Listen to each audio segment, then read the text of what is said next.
আসসালামু আলাইকুম বন্ধুরা, চলে এসেছি প্রতিদিনের মতো নতুন এক রেসিপি নিয়ে। আপনারা দেখছেন গ্রামের মেনু ইউটিউব চ্যানেল। আমার এই ছোট্ট চ্যানেলে তোমাদেরকে অনেক অনেক স্বাগত জানিয়ে আজকের রেসিপি শুরু করছি বন্ধুরা। বাচ্চাদের পক্ষে খুবই স্বাস্থ্যকর বন্ধুরা পাস্তা রেসিপি শেয়ার করব। তাহলে চলো আজকের রেসিপি ঝটপট শুরু করে দিই, দেরি না করে বন্ধুরা। ভালো করে গরম করে নিয়েছি, এখানে দিয়ে দেবো সাদা একটু তেল।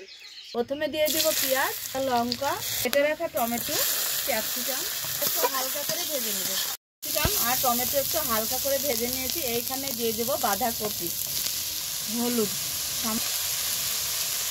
হলুদ লবণ দিয়ে একটু হালকা করে কষিয়ে নিয়েছি। পরিমাণ মতো জল দিয়ে দিব।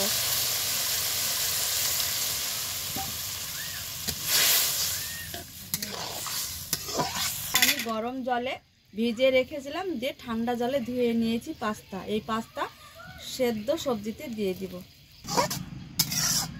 বন্ধুরা। এই যে সবজি পাস্তা হেলদি খুব হয়, বাচ্চাদের খুবই পছন্দ রেসিপি। দেখো এইভাবে রান্না করে টিফিন কোটোতে দিলে টিফিন কোটে চেটে পুটে খেয়ে নেবো বন্ধুরা। তো রান্নাটা শেষ হয়েছে, এবার একটা প্লেটে তুলে নেব। তো দেখো বন্ধুরা কত রকম সব সবজি দিয়ে পাস্তা স্যুপ সবজি বানিয়েছি। দেখো বন্ধুরা, স্বাস্থ্যকর হেলদি খাবার, সবারই পক্ষে খেলে উপকার। এটা গরম গরম খেয়ে নিতে পারলে খুবই ভালো, আরও হেলদি হয়। সঙ্গে শেয়ার করেছি, যদি ভালো লাগে অবশ্যই লাইক কমেন্ট শেয়ার করবে, আর ভিডিওটা অনেক অনেক করে শেয়ার করবে। তোমাদের আজকের রেসিপিতে টাটা জানাবো, টাটা।